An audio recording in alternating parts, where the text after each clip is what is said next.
Annette, thank you so much for what you and David have done to welcome the Oregon Historical Society to Cornell today. I'm so pleased to have had a wonderful history with Annette Richards. We've worked together in the past on numerous projects, so it's really a great opportunity for me to say hello again. Thank you. It's a great pleasure to have you here and the Oregon Historical Society. Jim, it's really been an honor to have everybody here today. Thanks. I want to talk about what you're doing at Cornell. Do you want to say something about pipe organ study at Cornell University and what makes it special? Yes. Cornell has an extraordinary collection of instruments, as you know. And one of the things I think that makes this place unique is that you can study the organ from the earliest parts of the repertoire to the most recent on instruments that really are suitable for that repertoire. Rare historic organs, modern instruments built in historic styles, and of course the Aeolian Skinner organ in Sage Chapel, which is a very fine example of a great American classic organ. So you can study every kind of music here.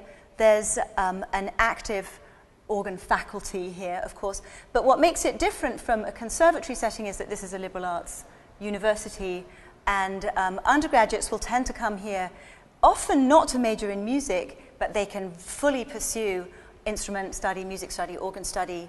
Of course, they can major in music as well, but we have a very, very diverse student body and very many different people studying here for many different reasons, on the undergraduate level at least. It's one of the things I think I'm very interested in because, of course, you're not running a conservatory. Yeah. You're here as a university organist serving a really quite diverse community. What do you think is it that draws your students and actually others here to the instrument and to want to be near what you're doing? To be honest, I think it's that the instruments themselves are so exciting. And we do have students, of course, who come here because they want to study, say, physics or chemistry, and they're already advanced organists and they want to be able to pursue both areas of interest. But there are a remarkably large number of undergraduates who start learning the organ here, many of them already good pianists, but some of them absolute beginners.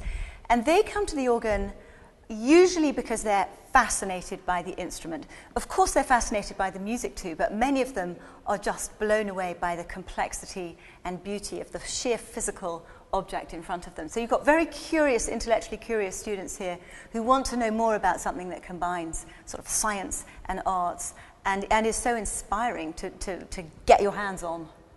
Well, it's actually one of the things that excites me right now is the idea of the organ as it relates to science. I mean, it's all about physics and math, isn't it? Yeah. And then, of course, it's about beautiful construction, and one only has to look at this instrument and know that it is truly a handmade treasure. Yes. Weren't the pipes actually poured in and individually made by? Yeah. Yeah. Every single part of this organ was made by hand by a master craftsman. The pipes, the metal sheets for the pipes were cast on sand tables in the way that they were in the 18th century, which gives you a much thinner sheet of metal, which cools down also in a different way from the way modern sheets of metal are cast. It gives different acoustical properties and a finer, if you like, result. Organ builders now in the States are also making their pipes in this way, but you can take that to a physics class and say, when you make an organ pipe in this way, or to a chemistry class, the structure of the atoms in the surface of the sheet of metal, do something different, and suddenly you have a whole world of information and excitement that crosses over, yes, from a glorious musical instrument to really quite technical scientific knowledge. We all want to have more people love the organ, and so it's really great to find those who are not actually organists who come to it for these variety of reasons. It's also, this instrument, quite different from what one finds frequently. What do you think about having a historic instrument in the midst of all the other kinds of music making that all of us hear from? You know, there's such a huge range. What do you feel about that particular contribution?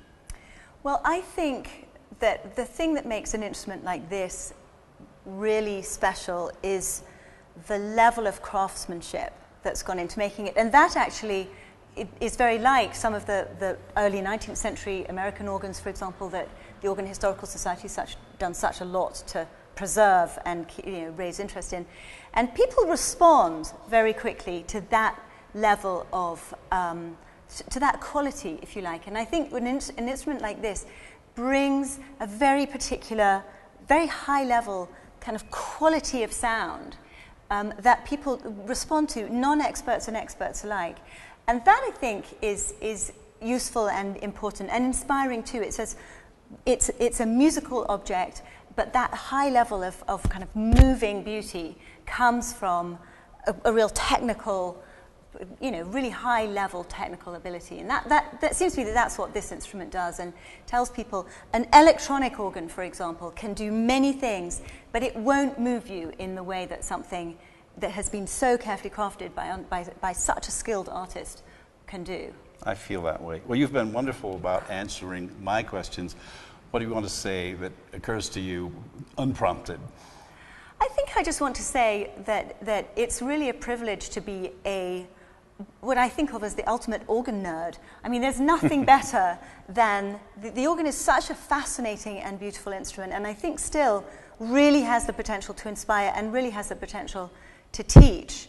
And the more people we can bring to the instrument and encourage to be really nerdy and curious and kind of avidly engaged with it on many different levels, both in the technical makeup of the machine itself and in making music at it, the better. I think then there's a real future for the organ. But it has to be really still on a very high level, and there's no dumbing down. People like it to be good, and these instruments are good, and we can really do something great with them. I think you're right.